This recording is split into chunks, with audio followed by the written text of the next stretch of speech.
балдар? Кандай азаматсыңар, Кандай сонун бөбөктөр бүгүн бизге конокко келген, Мен силерге атанын осуяты деген жомок окуп берем. Силер баарыңар атаңардын сөзүн угасыңарбы? Угасыңар, Атаңар эмне деп айтат? Китеп окугула, бөбөңөрдү ойноткула, байкеңерди, эжеңерди уккула деп айтат, Илгери бир Абдылда аттуу өтө кайрымдуу, колу ачык, мээримдүү, берешен, адилеттүү, кадыр барктуу адам жашаптыр.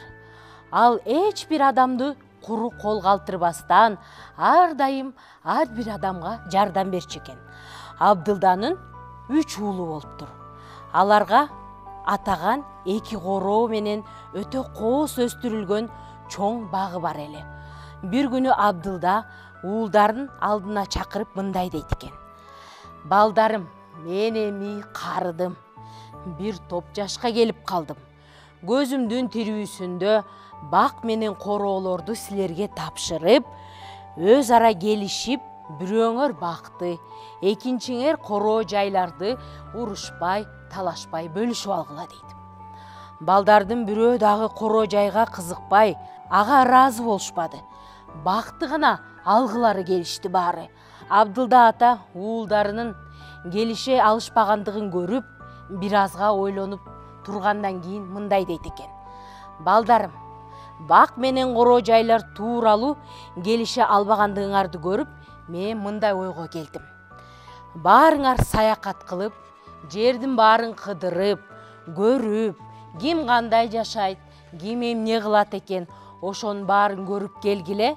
Анан кийин ошол жактан мага эң кымбат баалуу таш алып келсеңер, ошол уулума мен бакты беремин дейт экен. Андан кийин 3 уулу эң кымбат баалуу асыл таш таап келүү үчүн саякатка чыгып кетишет экен. Улуу бир нече ай жүрүп Арап элине келет. Ал ууру башчынын таажысында кымбат баалуу ташты көрүп, ага башка белек берип, ошол таажыдагы кымбат ташты алып үйүнө жөнөйт экен. Чоң уулу сүйүнүч менен үйүнө кайтат экен. Атасы болсо: Уулумдун чынында эле өтө кымбат баалуу таш алып келиптирсиң.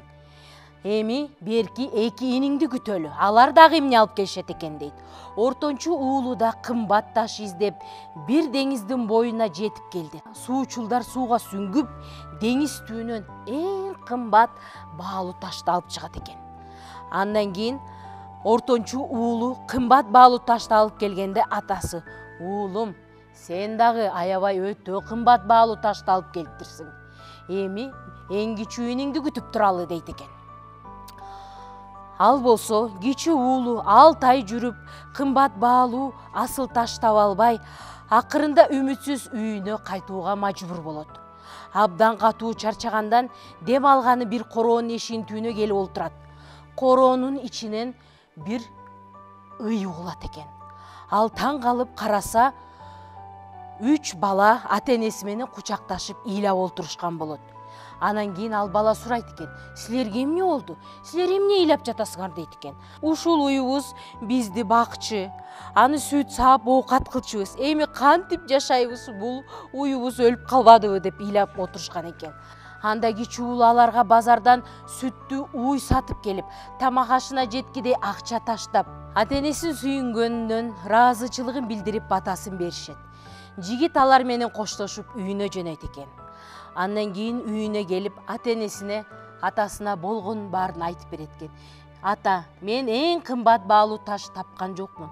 Бирок жолдо келатсам, бир үй бүлөнүн алар оокат кылган, баккан ую өлүп калып, мен ошолорго сүттү уй сатып берип, тамак аш сатып берип койдум дейт экен. Анда атасы уулуна абдан ыраазы болуп, анан кийин мынтип айтат экен: Уулум, сен чыныгы атанын уулу экенин билдирдиң. Сен ошол бечараларга жардам берип, адамдык милдетиңди өтөгөнсүң. Мага сенин жасаган ишиң кымбат баалуу асыл таштан да кымбат. Багымды сага бердим. Бул бакка ээ болууга өзүң гана татыктуусуң деп атасы кымбат баалуу багын эң кичүү уулуна таштап кетиптир. Жактыбы силерге? Атасы кайсы баласына таштап кетти? Бакты. Эң кичинекей баласына таштап кетти, бакты. Анткени ал эмне кылды? Ыйлап отурган бечараларга жардам берди. Бүгүнкү жомок силерге абдан жактыбы? Силер дагы ушундай адамгерчиликтүү, намыстуу, азамат, боорукер балдар болуп чоңойгула, макулбу? Ушуну менен бүгүнкү менин жомогум аяктады. Жакшы калгыла, балдар, кыздар. Жакшы барыңыз, эжеке. Жакшы калгыла.